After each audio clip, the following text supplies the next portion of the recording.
మరి సాయంత్రం మగాళ్ళు మోతపితే 30,000 పోతున్నాయి అకౌంట్లో నుంచి. అమ్మా పొద్దున బట్టలు నొక్కుతున్నారు, సాయంత్రం పేక నొక్కుతున్నారు, అవునా లేదా? మరి కాబట్టి పథకాలు అనేవి ఎప్పుడైనా సరే అమ్మా అప్పులు తెచ్చి మీ అకౌంట్ లో డబ్బులు ఇటు ఎవరైనా వేస్తారు, కానీ అభివృద్ధి చేసి మీ అకౌంట్ లో డబ్బులు వేసే వాళ్ళని మీరు ఈసారి ఎంచుకోవాలి.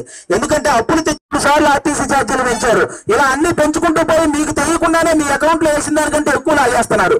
కాబట్టి ఇవన్నీ మీరు గమనించాలి. మనకు అభివృద్ధి చేసి మీ అకౌంట్ లో డబ్బులు వేసే వాళ్ళని మీరు ఈసారి ఎన్నుకోవాలి. ఇంకా ఏమంటారు ఆయన? ఫ్యాన్ ఎంతలో ఫ్యాన్ ఇంట్లో ఉండాలి, గాజు గ్లాస్ ఇంట్లో ఉండాలి, సైకిల్ బయట ఉండాలి అన్నారు, అవునా? కానీ ఫ్యాన్ మామూలుగా ఎంతలో ఉండాలి?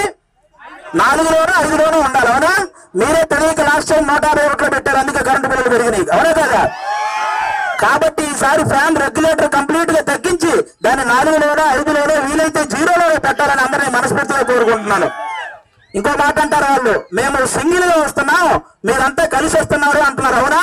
ఆ సానుభూతి తెచ్చుకోవడానికి ప్రయత్నిస్తున్నారు, అవునమ్మా? సానుభూతి తెచ్చుకోవడానికి ప్రయత్నిస్తున్నారు. మన ఇంట్లో దొంగ పడితే ఏం చేస్తామో అందరం ఒక 3 కలిసి కొడతామా లేదా? మరి ఏం చెప్పగలుగుతుంది? ఏదో ఒక పాట కూడా వచ్చింది కదా, ఇచ్చిన మాట తప్పితే ఓటు వేయొద్దని చెప్పాడు జగనన్న అనేది పాట వచ్చిందా? మరి ఇచ్చిన మాట తప్పితే ఓటు వేయొద్దని ఆయన చెప్పాడా లేదా? మరి తప్పాడు కదా. మద్యపాన నిషేధం చేస్తానన్నాడు, చేశారా? ప్రత్యేక హోదా తెస్తానన్నారు, తెచ్చారా? సిపిఎస్ రద్దు చేస్తానన్నారు, చేశారా? జాబ్ క్యాలెండర్ ఇస్తానన్నారు, ఇచ్చారా? పెన్షన్ 3,000 ఇచ్చిన వెంటనే అకౌంట్లో పడుతున్నారు, పడ్డాయా? మరి ఇచ్చిన మాట తప్పారు కదా, ఓటు వేయొద్దని వాళ్ళే చెప్పినప్పుడు మీరు ఎందుకమ్మా ఇవ్వడం? మరి చూసుకొని ఈసారి మీరెవ్వరూ కూడా వాళ్ళ అవినీతిని మీరు గమనించారు. మొన్న మోడీ గారు వచ్చి మీటింగ్ లో ఆయనే చెప్పారు, ఈ ఆంధ్రప్రదేశ్ లో అభివృద్ధి 0, అవినీతి 100% ఉంది 5 సంవత్సరాల్లో అని చెప్పారు.